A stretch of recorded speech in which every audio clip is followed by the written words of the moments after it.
సావిత్రిబాయి పూలే జయంతి. ఈరోజు సావిత్రిబాయి పూలే ఆమె భారతదేశంలో మొట్టమొదటి ఉపాధ్యాయురాలు. అంతకుముందు లేడీ టీచర్ లేరు, లేడీస్ టీచర్ లేరు, అందరూ జెంట్సే ఉండేవాళ్ళు అనమాట.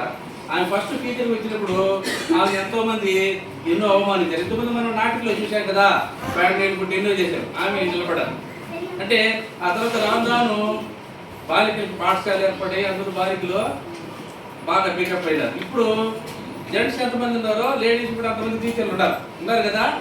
అంటే మన స్కూల్లో ఒక మేడం ఉంది, అన్ని దగ్గర 10 మంది టీచర్లు ఉంటే 5 మంది లేడీస్ 5 మంది జెంట్స్ ఉన్నారు. అంటే అవకాశాలు కల్పిస్తే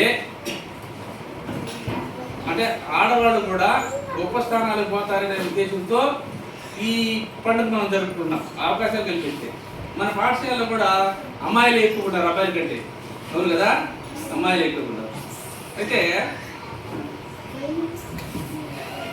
సుల్తాన్ రజియా అనేవి 1000 సంవత్సరాల ముందు రాణిగా ఉంది.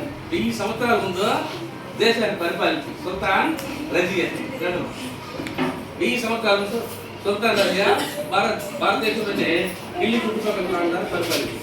అప్పుడు లేడీస్ పరిపాలించకూడదని వాళ్ళు ఆమెనే ఎంతో ఇబ్బందులు పెట్టి జైలు పెట్టి చంపేశారు.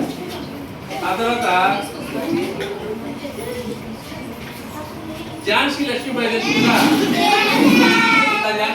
ఉంది కదా, ఆమె ఇంగ్లాండ్ వాళ్ళు భారతదేశంలో వాళ్ళ సార్వభౌమాధికారాన్ని పెంపొందించుకునే దానికోసం, అంటే పిల్లలు లేకపోతే సంస్థానాధితుల్ని ఆ రాజ్యాన్ని కలుపుకునేవాడు. ఆయనకు పిల్లలు లేరు, దత్తుగా ఒక గంగాధర్ అనే ఒక అబ్బాయిని తీసుకుంది. అబ్బాయిని దత్తు తెలదని చెప్పి వాళ్ళు ఆపితే వాళ్ళతో తిరగబడి అబ్బాయిని బిడ్డని వెనక్కి కట్టుకొని యుద్ధం చేసి చనిపోయింది.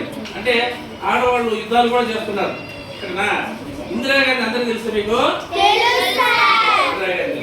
ఇందిరాగాంధీ భారతదేశానికి ప్రధానమంత్రి అయిన తర్వాత బ్యాంకుల్ని జాతీయకరణ చేసింది. బ్యాంకుల్ని జాతీయకరణ అంటే అంతకుముందు బ్యాంకులు ఉన్నాయి కానీ అందరికీ లోన్లు అప్పులు ఇవ్వయి. బాగా ఉన్న వాళ్ళకి మాత్రమే ఇస్తాయి, ఎవరికి అప్పులు ఇవ్వు. అంటే ఆస్తులు 10 ఎకరాలు ఉన్న వాళ్ళకి, మంచి మంచి మహారాజులకు మాత్రం అందరికీ ఉంటారు. ఆ జాతీయకరణ చేసిన తర్వాత మనందరికి కూడా లోన్స్ అన్ని ఇస్తున్నారు అనమాట.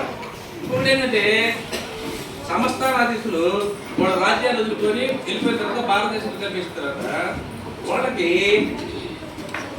రాజభరణం అని డబ్బిస్తున్నారు. రాజభరణం అంటే పెన్షన్ మాదిరిగా అనమాట. ఇంట్లో కూర్చుంటారు, వాళ్ళు కొన్ని లక్షలు ఇస్తారన్నమాట నెల. ఇందిరాగాంధీ వాళ్ళకి ఎందుకు ఇవ్వడము వేస్ట్ అని చెప్పేసి రద్దు చేసింది. అంటే అందరూ తిరగబడ్డారు, ఎంత తిరగబడ్డా కూడా ఎవరిని లెక్క చేయలేదు. అట్లాంటి మహోపకారాలు ఎన్నో చేసింది. ఆ తర్వాత ఎంతెంతో మంది లేడీస్ ఉన్నత స్థితిలోకే పోయారు. దానికోసం మనం ఇప్పుడు చేస్తున్నాం. మన పాఠశాలలో ఈరోజు మన ఒకే మేడం ఉంది కాబట్టి ఆ మేడంని ఈరోజు సన్మానిస్తాం.